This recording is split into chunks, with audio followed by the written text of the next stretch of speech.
The state of Montana officially quit on Thad N. Jackson at 8:01 a.m. No happy birthday, no handshake, just a heavy canvas pack, a bus pass he didn't intend to use, and exactly $120 folded into his pocket like a secret he couldn't keep. The social worker's smile was as thin as the mountain air, her eyes already scanning the file behind his. "Good luck, Thad," she said, the door clicking shut before the word luck even hit the floor. Thad stepped into the big sky winter, a world where the wind doesn't just blow, it hunts. It was a predatory, bone-deep cold that turned every breath into a jagged blade of ice in his lungs. He stood on the edge of a frozen curb, a ghost in a landscape of white, realizing the brutal, silent math of his new life. In a place this hollow, the frost doesn't just take your heat, it takes your name. If he didn't find a heartbeat for himself by nightfall, the Montana wilderness would bury him before morning. And he knew, with a terrifying clarity, that nobody was coming to dig him out. Welcome back to the channel. If Thad's journey of grit and survival resonates with you, make sure to hit that like button and subscribe so you don't miss a single chapter of this transformation. The diesel fumes of the auction lot hung in the frozen Montana air like a toxic shroud, stinging Thad's throat as he wove through the crowd of heavy-shouldered men. They moved with the practiced arrogance of those who owned the land they stood on, their laughter billowing in white plumes. Thad felt the weight of his backpack, a physical reminder of everything he carried and the nothing he had left.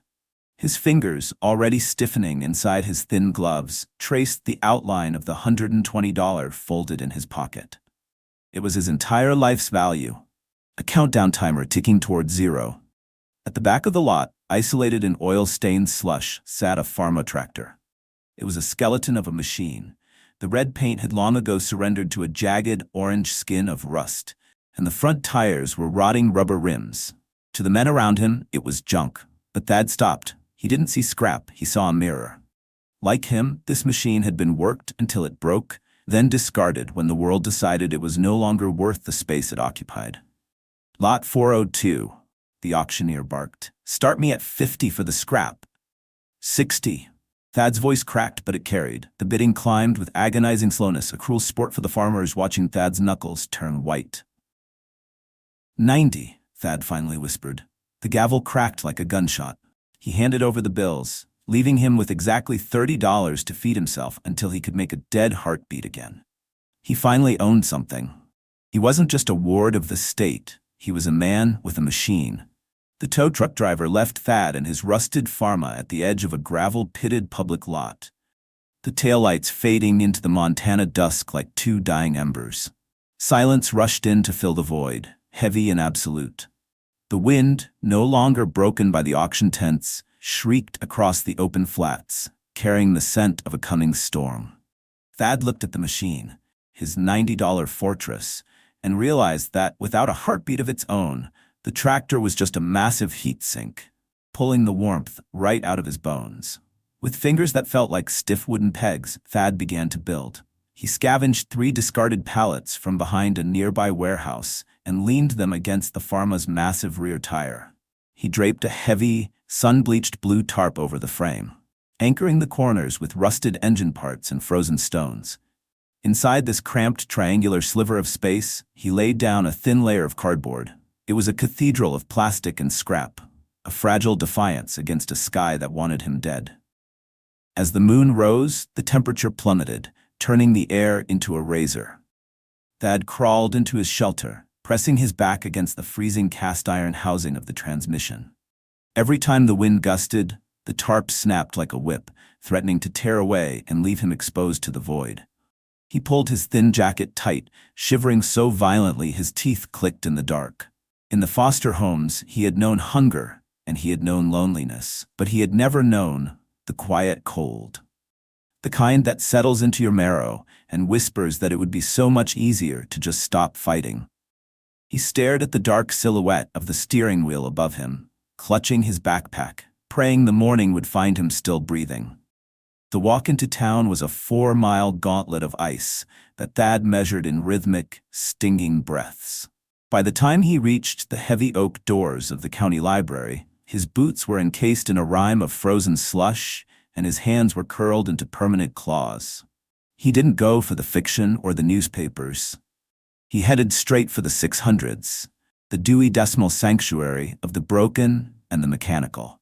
He sat in the farthest corner, a ghost in a grease-stained hoodie, spreading a massive Chilton's manual across the table. His fingertips, blackened with the grit of the auction lot, left dark smudges on the pristine white pages of Small Engine Theory and Repair. To the librarians, he was a loiterer seeking heat. To Thad, he was a man deciphering a holy script. He stared at the exploded diagrams of the Pharma's inline-4 engine, tracing the path of the fuel, the timing of the valves, and the brutal physics of the combustion chamber. The mystery wasn't just the rust, it was the seizure. The third piston was fused to the cylinder wall, a cold-welded marriage of iron and neglect. He read about thermal expansion, about the chemical war between penetrating oil and oxidation, and about the sweet spot where a hammer blow becomes a surgical strike. Between the lines of technical jargon, he found a mirror of his own life. If you apply enough pressure to the right point, even the most frozen heart has to give way. When the lights flickered, signaling closing time, Thad closed the book with a heavy thud. He didn't have the tools, and he didn't have the parts, but for the first time, he had the map. He stepped back out into the Montana night, the wind howling, but his mind was already back at the lot, submerged in the silent, iron gut of the machine. The grease beneath Thad's fingernails had become a permanent part of his skin, a black map of his failures. He stood at the edge of Miller's diesel repair, his eyes fixed on a rusted starter motor, half buried in a heap of scrap metal near the bay doors. To anyone else, it was a heavy lump of copper and casing. To Thad, it was the only heartbeat his Pharma would ever have. He stepped onto the oil-slicked concrete, his heart hammering against his ribs, moving with the quiet, practiced caution of a stray dog. "Hey, you!" The voice cracked like a whip. A man in a stained jumpsuit emerged from the shadows of the garage, a heavy wrench swinging in his hand. Thad froze, his hand inches from the starter. I just need the solenoid." Thad stammered, his voice thin against the roar of an idling semi-truck. "I know what you are," the man spat, his face reddening with a sudden, sharp disgust. "You're the kid living in the dirt with that piece of junk. Get out of here before I call the sheriff. We don't keep scrap for scavengers to pick over." Thad backed away, the man's words stinging worse than the Montana wind. He didn't run, but his legs felt hollow as he retreated to the street. He looked down at his reflection in a frozen puddle, the torn hoodie, the hollowed-out eyes, the dirt that no amount of library soap could truly reach. In that moment, the scavenger's pride he'd tried to maintain shattered. He wasn't a mechanic in training. He was a nuisance, a ghost in a world that only valued what was shiny and new. He trudged back toward his blue tarp cathedral, the weight of the backpack pulling him toward the frozen earth, realizing that the world didn't just want him to fail, it wanted him to disappear. The morning light broke across the Montana flats in a blinding, crystalline glare, the world buried under 3 feet of fresh, unblemished powder. Thad didn't wake up to the silence of the frost. He woke to the steady, rhythmic pulse of the Pharma's engine, a low-frequency heartbeat that had kept the blood moving in his veins all through the killing night. The blue tarp cathedral was now a cave of ice, but the air inside was thick with the scent of hot oil and hard-won victory. Thad climbed into the high iron seat, his hands finally steady, and engaged the heavy gears for the first time. The machine didn't just move, it bit to the earth, the massive rear tires churning through the drifts, as if the snow were nothing more than white smoke. He saw the flashing hazards of a pickup truck nearly swallowed by a ditch 2 miles down the county road. The driver, an older man named Miller who had ignored Thad at the auction, stood shivering by the tailgate, his face a mask of gray exhaustion. Thad didn't ask for permission. He dropped the improvised scraper blade he'd bolted to the front frame and began to carve. The steel shrieked against the frozen asphalt, clearing a black path through the white wall in a matter of minutes. When the truck was finally free, Miller approached the high seat, his eyes drifting from the rusted Pharma logo to the boy with the hollow cheeks and the steady gaze. The man reached into a heavy leather wallet and pulled out 2 crumpled $20 bills. He didn't offer them as a handout or a tip. He held them out with a sharp, respectful nod. "Standard rate for a recovery," Miller grunted, the words puffing in the air. Thad took the money, the paper crisp and real, against his calloused palm. It wasn't just $40. It was the first time in 18 years the world had looked at him and seen a professional instead of a problem.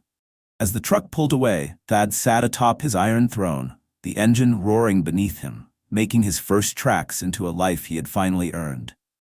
The wind still howled across the Montana high plains, but it no longer reached Thad N. Jackson. It died against the corrugated steel walls of Jackson's Diesel and Restoration, a shop that smelled of scrubbed concrete, pressurized air, and the honest scent of hot iron. Thad stood at a heavy oak workbench, his hands, once maps of frostbite and desperation, now moving with the surgical precision of a man who understood the secret language of machines. He didn't need a diagnostic computer to tell him where a heart was failing. He could feel the shiver in a manifold through the soles of his boots. A black, heavy-duty pickup idled in the gravel lot, trailing a flatbed carrying a flagship harvester that cost more than a suburban home. The driver climbed out, twisting a cap in his hands, the same man who had spat tobacco near Thad's boots at the auction years ago. He looked at the pristine shop, then at the man in the charcoal coveralls, and cleared his throat. 3 dealerships said the timing's shot, Thad, said it's a total loss. Thad didn't smile, and he didn't gloat. He walked to the massive machine and placed a palm against the housing, much like he had once touched a rusted pharma in a frozen lot. He listened to the silence of the metal, feeling the slight, unnatural tension in the drive belt. "It's not the timing," Thad said quietly, his voice grounded in a certainty that couldn't be bought. "It's a hairline fracture in the tensioner pulley. It's fighting itself." The farmer nodded, his skepticism replaced by a hushed, desperate sort of reverence. He wasn't paying for a part. He was paying for the instinct of a man who had been broken and rebuilt by his own hands. As the man left the keys on the bench, Thad glanced toward the corner of the shop where the original, rusted pharma sat under a spotlight, clean, silent, and permanent. He wasn't the junk kid anymore. He was the only man in 3 counties who knew how to make the world run when it decided to stop. The restoration of the pharma had become Thad's evening prayer, a slow, methodical return to the iron that had saved his life. He worked by the amber glow of the shop lights, the smell of solvent and aged leather hanging thick in the air. He had reached the original seat, a heavy, pan-shaped piece of steel that had been reupholstered a dozen times with burlap and duct tape. As Thad pried back the final layer of rotted padding, his pry bar caught on a false bottom, a seam in the metal that shouldn't have been there. With a sharp, metallic groan, the hidden compartment surrendered. Inside, wrapped in oil-stained silk, lay a heavy, wooden box. Thad's breath caught as he lifted the lid to find the dull, honest shimmer of pre-war silver coins, hundreds of them, heavy with the weight of a forgotten era. Beneath the silver sat a single envelope, the paper brittle and yellowed like an old bone.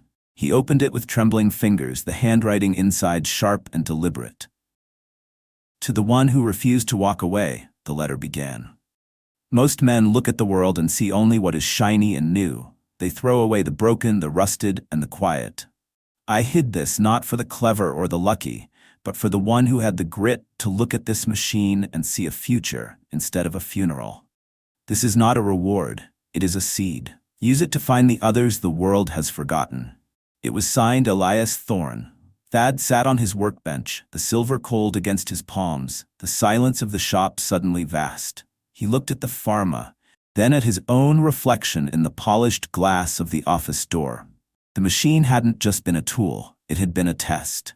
He wasn't just a mechanic anymore. He was a guardian of a legacy that understood that the most valuable things in Montana weren't the ones that came easy. They were the ones you had to bleed for to bring back to life. The silver didn't go toward a faster car or a glass house in the city. It went back into the frozen dirt where Thad N. Jackson had nearly lost his name. He bought the very lot where the blue tarp cathedral had once rattled in the wind, but he didn't pave it over. Instead, he raised a timber frame sanctuary he called the Jackson Vocational Ranch. It was a place that smelled of cedar, gear oil, and second chances, standing as a defiant landmark against the Montana horizon. The first intake of boys reminded him of a mirror he had smashed long ago. Skinny, guarded, and carrying their entire lives in single, frayed duffel bags.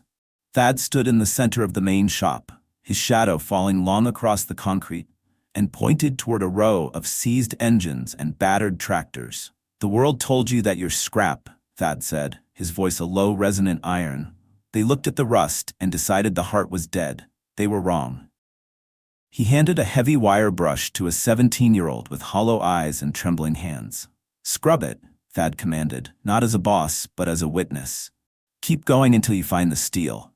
Once you see the shine, you'll realize the rust was just a lie the world told you to keep you from running."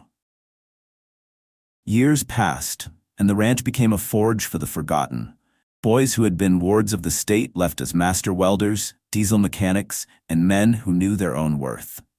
At the heart of the property, under a glass-walled pavilion, sat the $90 Pharma, perfectly restored, its red paint gleaming like a fresh wound. It was no longer a machine, it was a monument to the silent math of grit.